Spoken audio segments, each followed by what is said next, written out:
కొంచెం ముందుకు రా.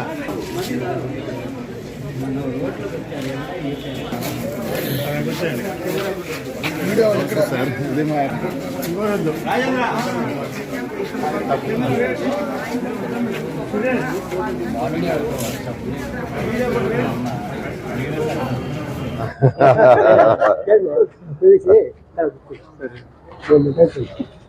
నేనేదంటే అపార్ట్మెంట్ పెట్టి చెప్పుకున్నారు ఆల్రెడీ వస్తామని.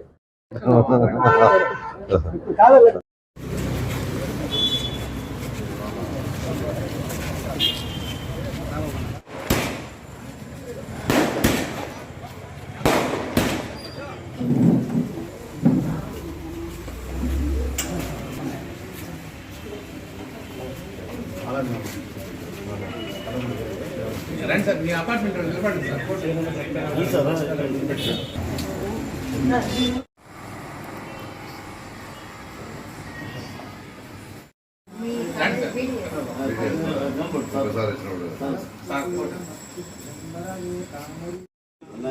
కొంచెం కష్టం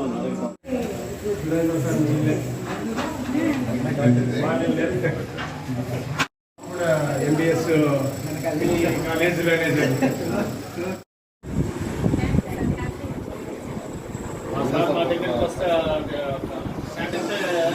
బూత్లో గుర్తు రావాలి.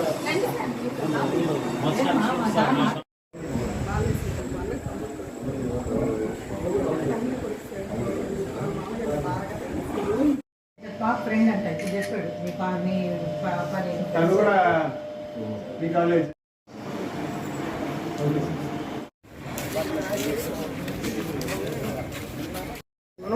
చెప్పండి. ఏదో రాగిస్తున్నాను సార్.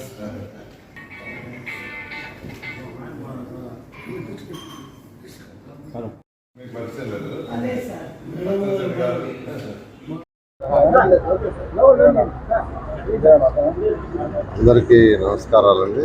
ఈరోజు అందరికీ నమస్కారాలు. ఈరోజు నెల్లూరులో భవిష్యత్ గ్యారంటీ ప్రోగ్రాంలో 16వ డివిజన్లో డోర్ టు డోర్ యాక్చువల్గా తిరుగుతున్నాం. అయితే ఇక్కడ కొద్దిగా అపార్ట్మెంట్లు ఉంటే అపార్ట్మెంట్ ఏరియాలో నిన్న ఇవాళ తిరగడం జరిగింది. ప్రజల స్పందన అనూహ్యంగా ఉంది. అది నేను చెప్పలేదు యాక్చువల్గా, ఎందుకంటే ఈరోజు ఎక్కడ డిస్కషన్ జరిగినా డెవలప్మెంట్ మీద డిస్కస్ చేస్తున్నారు. ఎప్పుడైనా ప్రజలు కోరుకునేది వాళ్ళ యొక్క డెవలప్మెంటే. ఒక సిటీ అన్న తర్వాత ఆ నగరానికి కావాల్సిన మౌలిక వసతులు చేయటం ప్రభుత్వం బాధ్యత. 2014 నుంచి 19 దాకా మేమేదైతే వర్క్ చేసామో తెలుగుదేశం పార్టీలో వాటిల్ని యాక్చువల్గా వీళ్ళు ఈరోజు గుర్తు చేస్తున్నారు. ఈరోజు ఈ అపార్ట్మెంట్లోకి వస్తే ఇక్కడ చేసిన పార్కులు, రోడ్లు చేస్తూ ఇంకా ఏమంటున్నారంటే ఆ డ్రైనేజ్ కూడా కంప్లీట్ చేయండి సార్, దొమ్మలు లేని నగరం అవుతుంది అంటున్నారు. ఖచ్చితంగా 2014లో తెలుగుదేశం ప్రభుత్వం వస్తుంది. ఫస్ట్ చేయబోయేది ఏంటంటే అండర్గ్రౌండ్ సివరేజ్. అండర్గ్రౌండ్ సివరేజ్ ఇంకొక 15% వీలుంది. ప్రతి ఇంటి నుంచి కనెక్షన్ ఇవ్వటమే. ఖచ్చితంగా దాన్ని కంప్లీట్ చేస్తాం. అదేవిధంగా డ్రింకింగ్ వాటర్ ఏదైతే సంగం బ్యారేజ్ నుంచి లైన్స్ వేసి మొత్తం చేసాం, ఆ ప్రాజెక్ట్ కంప్లీట్ చేయటం. అదేవిధంగా ఎక్కడైతే చిన్న చిన్న రోడ్లు మిగిలిపోయింది, పెద్ద రోడ్లన్నీ కవర్ చేసాం.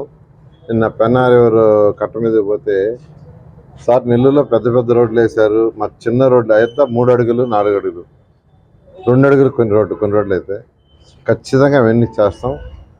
ఒకటే ఒక నగరం అంటే ఆ నగరకు కావాల్సిన మౌలిక వసతులు చేయటం మున్సిపాలిటీ బాధ్యత, ప్రభుత్వం బాధ్యత. 2024లో తెలుగుదేశం ప్రభుత్వం వస్తుంది. మీ అందరి సహకారంతో ఖచ్చితంగా నెల్లూరు సిటీని భారతదేశంలో one of the best smart సిటీగా చేయడం జరుగుతుంది. Thank you.